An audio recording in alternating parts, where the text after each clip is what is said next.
So last lecture நம்ம என்ன பார்த்தோம் அப்படினா ஒரு ஆல்டர்னேட்டர் 1ம் ஆல்டர்னேட்டர் 2ம் லோடட் இல்லாம இருக்கும்போது ரைட் சோ லோட் கொடுக்காம இருக்கும்போது மெஷின் வந்து என்ன கண்டிஷன்ல இருந்தது அப்படினு பார்த்தோம். அப்ப நம்ம என்ன பார்த்தோம் எக்ஸைட்டேஷனை சேஞ்ச் பண்ணும்போது ரியாக்டிவ் பவர்ல சேஞ்சஸ் வரும்.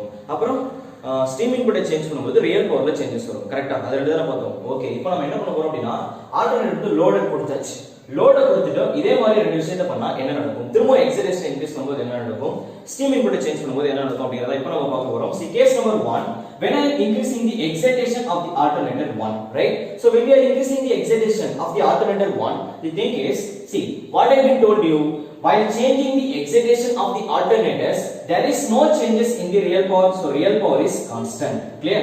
Now what about the rest of things whenever if there is any increment in the reactive power அப்ப alternator 1 ஓட excitation increase பண்ணீங்க அப்படினா கண்டிப்பா என்ன நடக்கும் reactive power increase ஆகும். What about armature current also will increase. Actually இது நம்ம phasor diagram வந்து ப்ரூவ் பண்ணனும். I am skipping that one right உங்களுக்கு இது எப்படி வந்து phasor diagram வந்து நம்ம எப்படி கொண்டு வரோம் தெரியணும் அப்படினா you can refer JP Gupta electrical machines book right our clear-ஆ explain பண்ணிருப்பாரு. வேற ஏதாச்சும் உங்களுக்கு doubts இருந்தா அப்படினா you can ask in the comment section no problem right fine. So real power வந்து excitation-ஆல change ஆகாது that is fixed. ஆனா reactive power increase ஆகும் ஏனா excitation increase ஆகுது. reactive power increase ஆச்சு அப்படினா what about power factor கண்டிப்பா decrease ஆகும். இது எப்படி possible அப்படினா we know the tan theta அப்படிங்கறத நம்ம எப்படி கால்குலேட் பண்ணுவோம் அப்படினா from this real power and reactive power network analysis நான் clear-ஆ டிஃபைன் பண்ணிருக்கேன். reactive power divided by real power that is how we are obtaining the value of theta. So theta ஓட value நம்ம எப்படி அப்ளை பண்ணுவோம் அப்படினா that is tan inverse of q by p அப்படினு போட்டுட்டோம். Now see that when we are increasing the reactive power the value of theta will increase.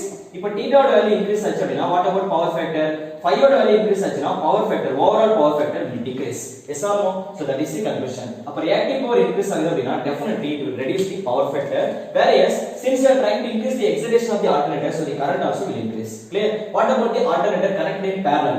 இப்போ இந்த alternatorக்கு parallel இருக்க alternatorல என்ன வரும் இங்க reactive power increase ஆச்சு அப்படினா அங்க reactive power decrease ஆயிட்டு இருக்கும். இங்க armature current increase ஆகுது அப்படினா அதோட armature current வந்து decrease ஆயிட்டு இருக்கும். இதோட power factor increase ஆயிட்டு இருந்ததா இதுலயும் power factor சாரி இதோட power factor decrease ஆச்சு அப்படினா இதோட power factor increase ஆயிட்டு இருக்கும் right. So these are all the changes that we are facing when we are changing the excitation. Similarly when we are facing the steam input right let me take the steam input. We all know when I am increasing the steam input of the alternator it will increase the frequency or speed of the alternator correct right.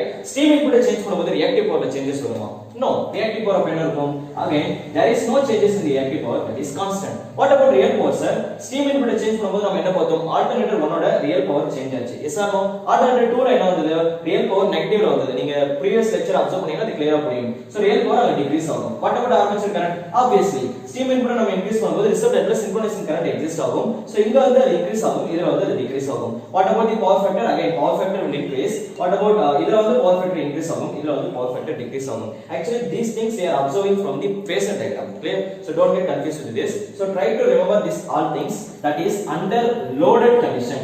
Last lecture la namu paathathu no load condition this is called loaded condition. Actually we have to observe these things from the phasor diagram. I was skipping this phasor diagram that is unnecessary. Idu adu ungalku unnecessary right adu ungalku theva appadina you can refer JP Gupta power system electrical machines book நீங்க refer பண்ணிக்கலாம். அப்படி இல்லனா PS Bimra வந்து machines book எழுதிருப்பாரு எல்லாரும் நீங்க கேள்விப்பட்டிருப்பீங்க அவரோட book நீங்க ரெஃபர் பண்ணீங்கன்னா அவரும் கிளியரா வந்து phasor ல எக்ஸ்பிளைன் பண்ணிருப்பாரு right.